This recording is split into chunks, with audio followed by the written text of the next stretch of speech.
새 마음을 넣어주며 새 기운을 불어 넣어주리라.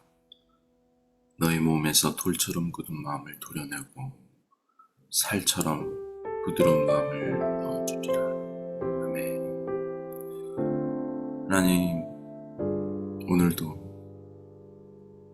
정말 딱딱하고 변하지 않는 나의 모든 심령을 그리스도의 영으로, 성령으로 충만한 그런 복된 하루가 될 수 있도록 하나님 도와주시고 인도하여 주셔서 오늘도 그런 복을 내려주시고 인도하실 주님을 찬양하며 감사드리며 예수님의 이름으로 기도드렸습니다. 아멘. 오늘 하나님 말씀 열왕기상 13장 1절에서 10절 말씀입니다.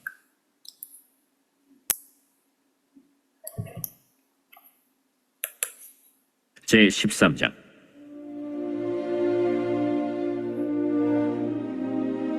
보라, 그때 하나님의 사람이 여호와의 말씀으로 말미암아 유다에서부터 베델에 이르니 마침 여로보암이 제단 곁에 서서 분향하는지라.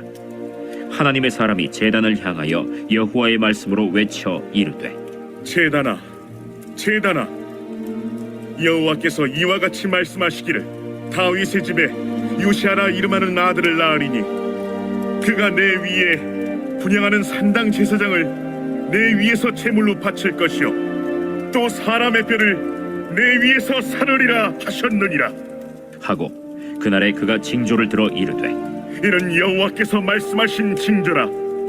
제단이 갈라지며 그 위에 있는 재가 쏟아지리라 하매 여로보암 왕이 하나님의 사람이 베델에 있는 제단을 향하여 외쳐 말함을 들을 때 제단에서 손을 펴며 그를 잡으라 하더라.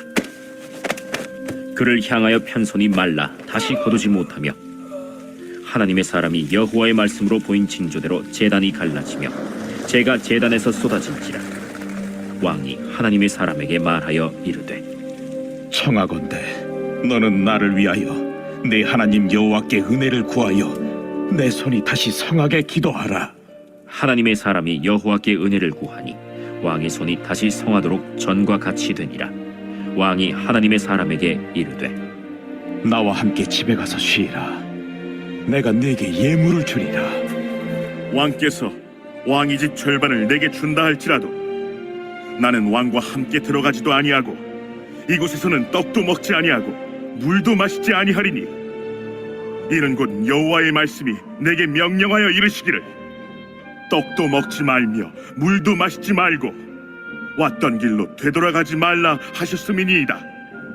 이에 다른 길로 가고 자기가 베델에 오던 길로 되돌아가지도 아니하니라.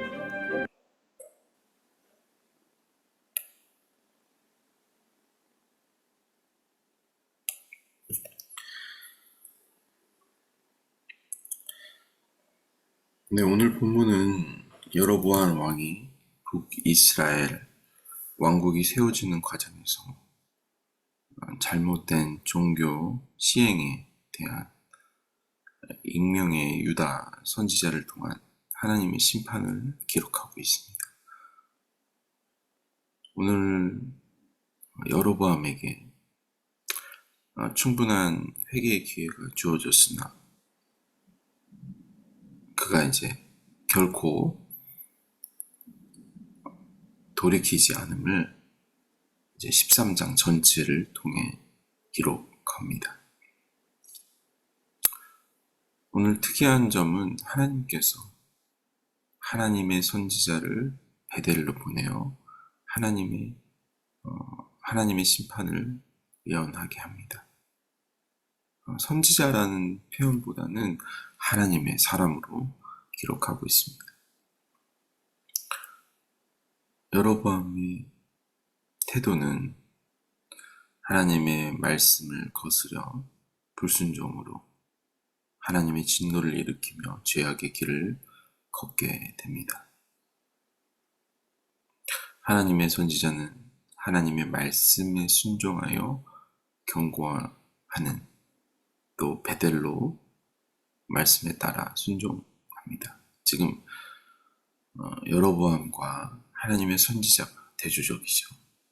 말씀을 순종하는 자와 순종하지 않는 여로보암. 당시 북이스라엘의 선지자가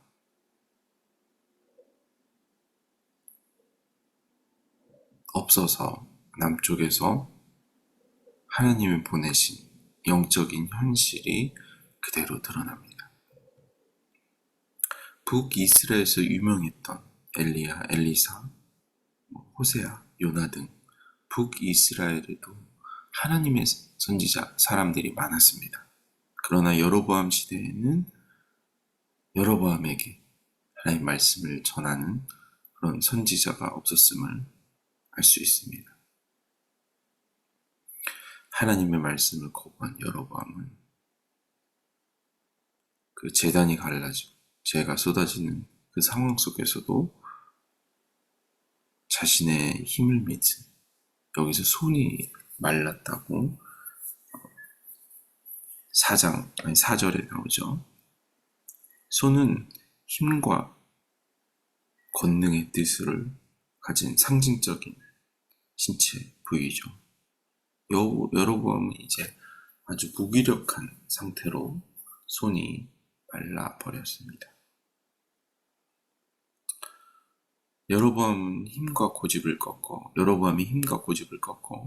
하나님이 복종시키기 위한 자신의 힘을 믿었던 여로보암의 그 손마른 몸이 마비 상태에 이르렀습니다. 그래서 하나님은 우상 숭배 죄를 이 사건으로 제단이 갈라지며 손이 마비가 오는 상황을 통해 회개의 기회를 주셨습니다. 또 여로보암이 하나님의 사람에게 청하여 6절에 다시 손이 온전케 되었습니다. 즉각적 치유를 보여줬으나 이 타락한 인간의 대표된 여로보암은 하나님의 기회와 은혜를 더욱더 강박한 마음으로 가져갔습니다.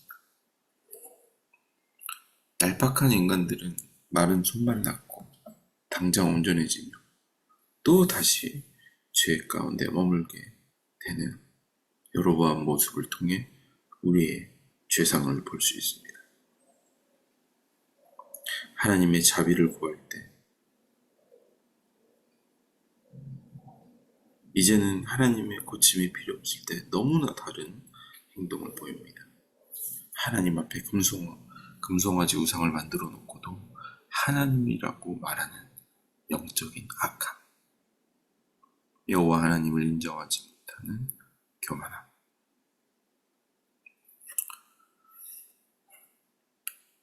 이제 10절에 하나님의 사람 역시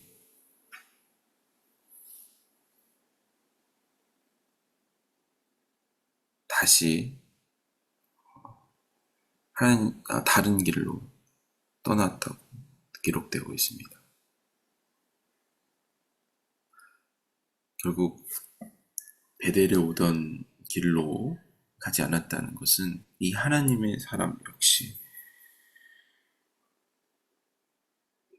베델의 그 늙은 다른 선지자의 속임수에 빠져 하나님의 말씀이 떠났다고 후반절에 이제 기록하고 있습니다.